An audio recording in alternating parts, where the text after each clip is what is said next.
avec une nouvelle vidéo. J'espère que vous allez bien. Donc cette vidéo sera mes favoris du mois de juin. Donc ce mois-ci je n'ai pas fait d'énormes découvertes. Donc ça sera très rapide, bref, et rapide, efficace, et pas cher, tout. Bref, on commence tout de suite. Donc comme vous avez vu dans mes prochains, ça y est, je commence. Dans mes précédents favoris, je vous ai présenté plusieurs fois ces rouges à lèvres. Si. Voilà. Donc c'est de la marque Rimmel London. Donc c'est juste pour rajouter... J'ai pas pu m'envaser. J'en ai rajouté 2 autres à ma collection. Franchement, ces rouges à lèvres, je crois que c'est les seuls que je kiffe trop. C'est tellement rapide à mettre, c'est tellement facile, c'est tellement... Ils sont tellement top, quoi. Ouais, je sais pas si vous voyez, mais ils ont une très très belle couleur. Ils sont vraiment géniaux. Ils tiennent longtemps, mais ils ont pas de goût. Ils ont une petite odeur quand même spéciale. Bon, ils sentent tous une petite odeur, franchement, ça va. C'est pas non plus goût framboise ou quoi que ce soit. Ils sentent très bon. Et franchement, ceux-là, je m'en passe plus, quoi. J'en ai déjà 4, je crois qu'ils sont 8, il doit y en avoir 8 ou 10 ou un truc du genre. Et je pense que je vais un peu agrandir ma collection parce que franchement, ceux-là, c'est les seuls que je mets tout le temps, quoi. Donc j'intercale entre celui-là, bien souvent, et celui-là. Mais pour quand je vais travailler, qu'il faut pas trop non plus de rouge à lèvres trop flashy, c'est clair que je mets celui-là ou celui-là. Bon, celui-là, j'étais un peu déçue parce qu'il fait vraiment la couleur de mes lèvres. On voit juste une sorte de brillance ou quoi. Je pensais qu'il ferait un peu plus marron quand même. Ouais. Là, vous voyez un peu violet quand même. Et voilà, ça fait ça, cette couleur. Donc c'est nude, donc sur mes lèvres, ça se voit pas trop. On voit juste que c'est un peu plus foncé et un peu plus brillant. Bon, celui-là, c'est celui que j'ai là. Hein. Franchement, celui-là, je l'ai mis en 2-2. Hein. Juste à faire le contour et ça y est, basta. Celui-là, bon, comme vous pouvez le voir, il est assez entamé. C'est celui que je mets tout le temps. Celui-là, je l'aime trop. Cette couleur est trop belle. En plus, avec mes cheveux, là, que j'ai mis un petit peu de violet, un petit peu, on sait pas trop quoi, il ressort trop bien. Et celui-ci, donc celui-là aussi, comme vous pouvez le voir au boulot, je le mets tout le temps. En plus, ils hydratent trop bien les lèvres. C'est ça qui est trop bien, c'est qu'ils hydratent vachement. Et on n'a pas l'impression de porter du rouge à lèvres. Donc celui-là, il est un peu plus clair. Mais il fait un peu flashy quand même, un peu plus rose Barbie. Si vous voulez les noms des couleurs, je sais pas s'il y a des numéros.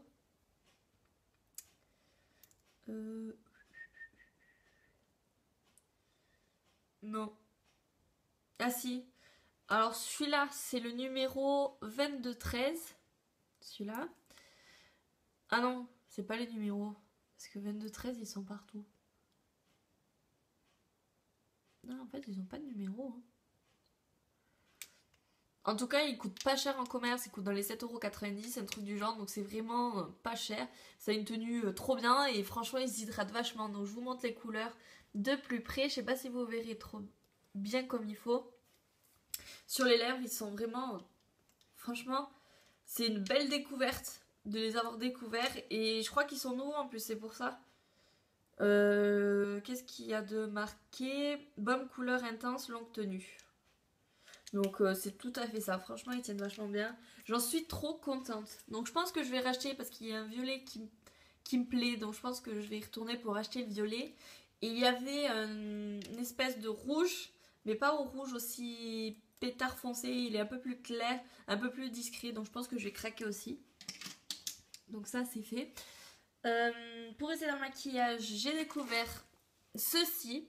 Donc c'est un bronzage sublime, huile sèche scintillante. En fait, je l'ai acheté juste pour l'odeur. Oh putain, ça sent tellement bon. Ça sent mon oeil, je crois. Mon oeil de Tahiti. Oh, mais ça sent l'été. Mais ça sent trop bon. Ça, quand on bronze sur la plage, tout ça, juste après le bronzage, des petites paillettes. Mais on a l'impression qu'on a bronzé. Mais c'est vraiment le bronzage magnifique, quoi. Et il sent tellement bon. Oh punaise, ça sent tellement bon. Donc c'est la marque Lovea. Je sais pas si c'est une marque importante ou quoi. Je l'ai trouvé en commerce à Géant. sans parabènes, visage, corps et cheveux. Moi perso je l'utilise pas pour les cheveux, mais je l'utilise pour le corps et franchement ils sentent vraiment trop bon. Et bon c'est pas de l'huile non plus très ouh, que ça huile vachement qu'on sent que c'est bien hydraté. Non non ça c'est un peu une huile de pacotille on va dire. Mais pour les paillettes là, oh, mais les paillettes c'est trop beau quoi, c'est magnifique. Ensuite j'ai découvert ce cottage là. C'est le gommant à la vanille. Il sent énormément bon. Ouais, je crois que c'est celui-là. Oui, parce que j'ai toute une ribambelle de cottage dans ma salle de bain. Ouais, il sent vraiment trop bon. Niveau gommage, c'est pas non plus le gommage de folie. Ça gomme, mais c'est pas non plus le gommage, le vrai gommage pro qui décape bien la peau, quoi. C'est discret. C'est discret, mais il sent très bon. Celui-là, je l'aime beaucoup. Quand j'ai la flemme de faire un gros gommage, celui-là, je le prends et ça fait ce que ça fait. C'est très bien. En plus, ils sont trop bons. Les cottages, je les aime trop. Ensuite, j'ai découvert une bougie. Donc, rien à voir là, on a fini make-up. Hein. Donc, c'est une bougie Creamy Vanilla Swirt. Je vous montre. Donc, c'est à la crème de vanille, quoi. Et qu'est-ce que ça sent bon. Oh, une fois brûlé, mais comme ça sent bon. Ah, mais ça sent trop bon. Je sais pas combien d'heures ça fait. Merde, ils ne disent pas. Ouais, ça devait être sur le couvert. Bon, bref, j'ai dû la faire brûler. Ouais, 3-4 heures, donc ça a quand même bien entamé. Je sais pas si vous verrez grand chose. C'est un peu la misère quand même pour l'allumer. Mais elles sont vraiment trop bon. Et ces bougies-là, je les trouvais à Babou. Donc vraiment pour pas cher. Et franchement, j'en suis satisfaite complet. Je vais d'ailleurs la mettre là. Elle est trop belle. Ensuite, un peu de littérature. Donc ensuite, un peu de littérature. Donc dans le cadre de ma formation, je dois lire 4 livres. Je les ai choisis un peu au pif, on va dire. Mais alors, je suis tombée sur un livre, et ben, je suis restée un peu scotchée. Donc je l'ai pas fini, parce que j'ai pas eu le temps. C'est celui-là. Donc c'est plus fort que la haine. J'allais dire l'amour. Non, non, plus fort que la haine. Une enfance meurtrie de l'horreur au pardon. Donc en fait, ça commence... c'est une autobiographie.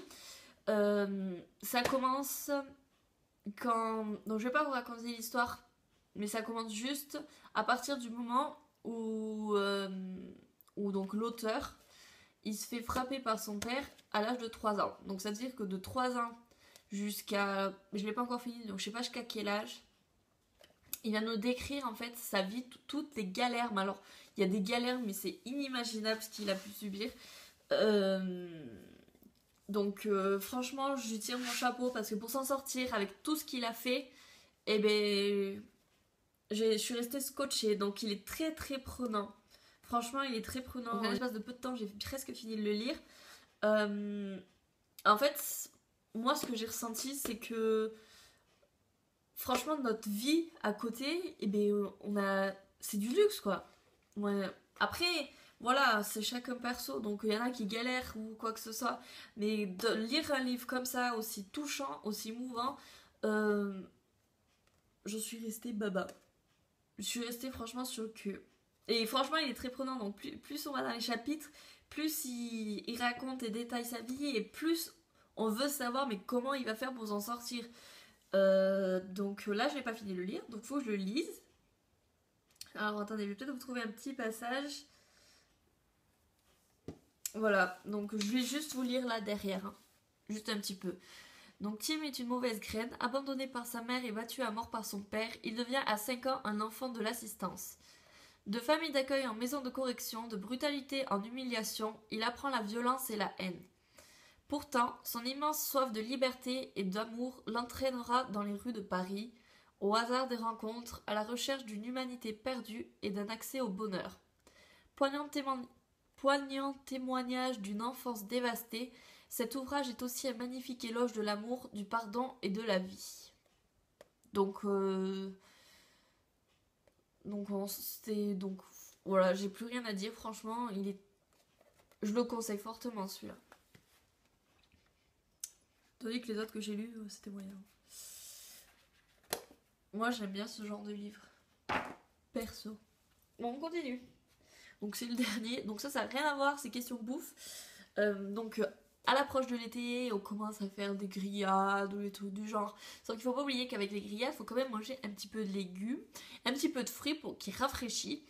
Et je sais pas si vous avez vu souvent dans les rayons, donc le rayon tout ce qui est frais, donc pêche, abricot, patati, patata, melon, pastèque, tout ça.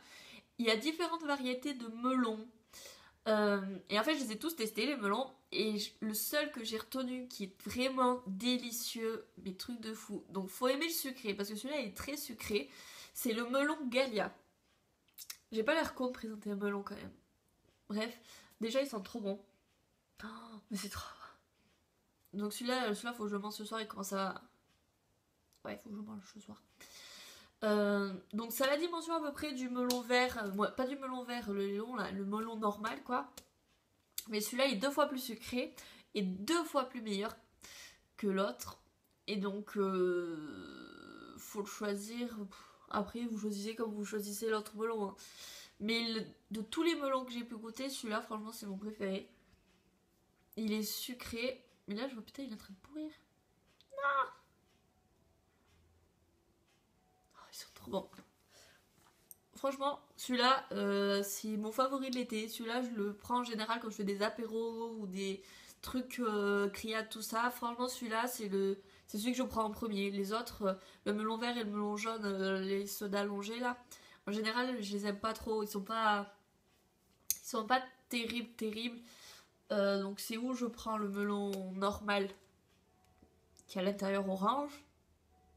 Voilà, c'est mieux comme ça, au moins vous voyez l'idée. Ou je prends ce melon là qui est 2 fois plus sucré. Et en général c'est celui-là qui part en premier hein. Quand je mets plusieurs assiettes ou quoi, c'est celui-là qui part en premier parce que celui-là tout le monde l'aime. Donc voilà, ma vidéo est terminée.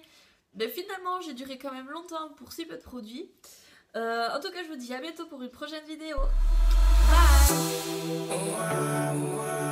Bye.